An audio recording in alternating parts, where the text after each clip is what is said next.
자, 전기기사 필기 과목 전기자기학에서 우리가 적용할 수 있는 꿀팁에 대해서 소개를 해드리겠습니다. 자, 전자유도와 관련된 사람들의 법칙입니다. 자, 우선 우리가 키워드는 전자유도 법칙이다라는 걸 기억을 해 두셔야 될 것 같고요. 전자유도 법칙 그러면 우선 크게 세 사람이 기억이 날 겁니다. 패러데이 법칙과 렌츠의 법칙, 그 다음에 노이만의 법칙. 자, 세 사람은 우리가 꼭 기억을 하고 계셔야 되죠.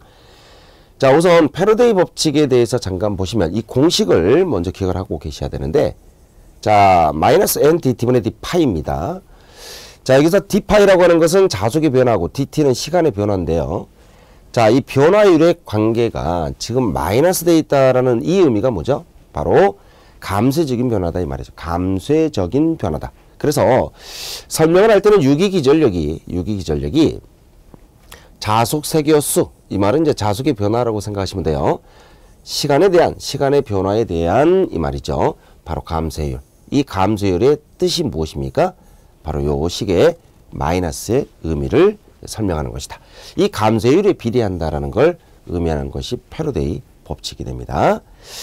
자, 그런데 이제 렌츠의 법칙으로 넘어가 보면, 렌츠의 법칙은 유기기전력의 방향, 요게 중요한 키워드예요. 요게 중요한 키워드죠.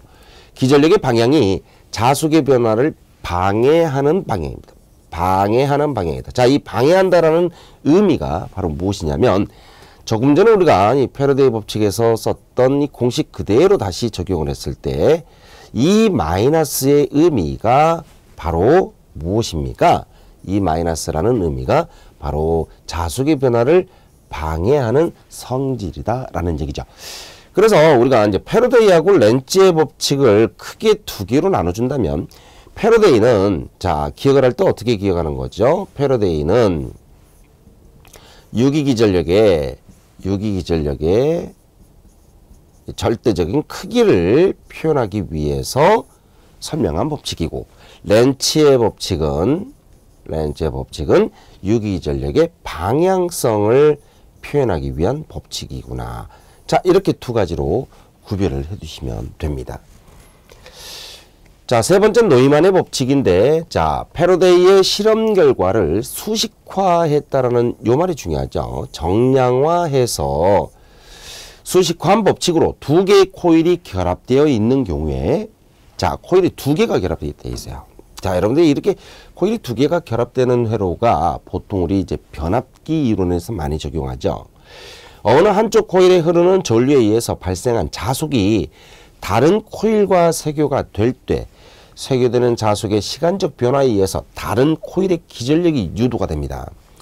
자, 이 말은 무슨 말이냐면 지금 우리가 변압기의 원리를 잠깐 설명을 해보면 금방 이해가 됩니다.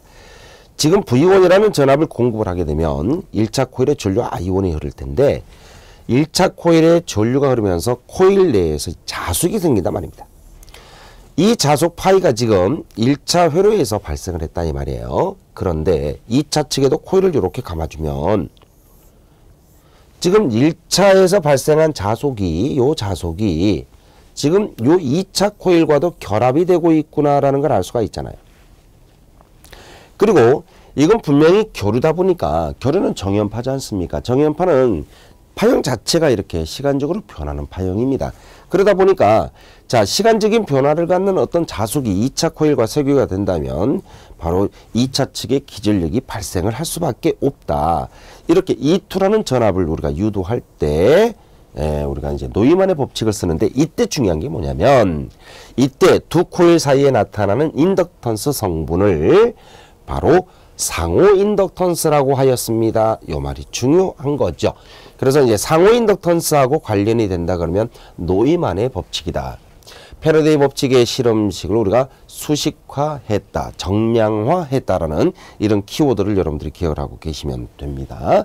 그래서 우리가 E2라는 값을 정의할 때 mdt분의 df I1입니다. 이렇게 정의를 하는 거죠. 그래서 중요한 사실은 1차 회로에 흐르는 전류가 만든 자속, 그 자속이 시간적인 변화를 할 때 2차 측의 기전력이 유도가 되는데 이때 1차, 2차 코일이 서로 결합되는 이 자속 성분에 의한 인덕턴스를 우리가 바로 상호 인덕턴스 M이라 표현하였다. 이런 얘기가 됩니다. 자, 그래서 이제 전자유도 법칙과 관련된 세 가지 법칙 내용을 정리를 하고 나서 이제 문제 풀 때 자, 중요한 키워드를 여러분들은 정확하게 잡아내셔야 된다라는 얘기예요. 첫 번째 문제를 한번 보시면 전자유도에 의해서 회로에 발생하는 기전력에 관련되는 두 개의 법칙입니다. 자, 우리가 벌써 세 개는 알고 있는데 두 개를 고르라고 했으니까 패러데이, 렌츠, 노이만. 자, 보기에 3번이 딱 눈에 들어올 겁니다. 자, 두 번째는요. 전자유도에 의해서 회로에 발생하는 기전력은, 자, 유도 기전력은 자속 세교수의 시간에 대한 감쇄 비율. 자, 요 말 나왔죠? 바로 떠오르는 게 패러디의 법칙입니다. 그렇죠? 네, 키워드 꼭 잡아내셔야 됩니다. 그 다음 세 번째. 자, 유도 기전력의 크기는, 자, 유도 기전력의 크기니까 이제 패러데이 법칙이구나라는 걸 생각을 하고 있는 거예요.